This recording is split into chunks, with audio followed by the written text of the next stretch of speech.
ऐका ना, गोष्ट मोठी उद्बोधक आहे. एक नदी होती. त्या नदीच्या काठावर दोन झाडं होती. एक मोठं झाड होतं, डेरेदार झाड होतं, आणि एक थोडस लहानस झाड होतं. एके दिवशी चिमणी मोठ्या झाडाजवळ गेली आणि झाडाला म्हणाली, दादा, मी तुझ्यामध्ये घरटं बनू का? मग माझ्या पिल्ला सकट मी इथे आनंदानं राहील. झाड म्हणाल, नको ग ताई, माझ्यावर नको घरटं बनू. चिमणी नाराज झाली. ती दुसऱ्या झाडाकडे गेली. त्या झाडाला म्हणाली, दादा, मी घरटं बनू का? ते झाड म्हणाल, बनव. चिमणीला आनंद झाला. तिनं त्या झाडावर घरटं बनवलं आणि आपल्या पिल्लांसह ती आनंदामध्ये राहू लागली. काही दिवसानं खूप पाऊस आला.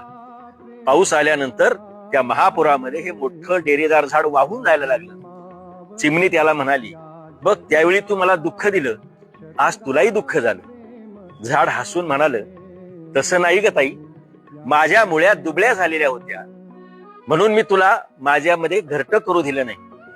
कारण कदाचित मी वाहून जाताना मला तुला धोका द्यायचा नव्हता. आणि म्हणून जीवनामध्ये पण असंच आहे. कधी कधी आपल्याला कुठंतरी नकार मिळतो. आई वडील किंवा इतर व्यक्ती जेव्हा नकार देतात तेव्हा आपण नाराज होतो. आपण त्यांच्याशी संबंध तोडून टाकतो. पण त्यांनी नकार का दिला असतो याचा आपण जाणून घेतलं पाहिजे. कदाचित त्यांच्या नकारामध्येच आपलं हित दडलेलं असतं.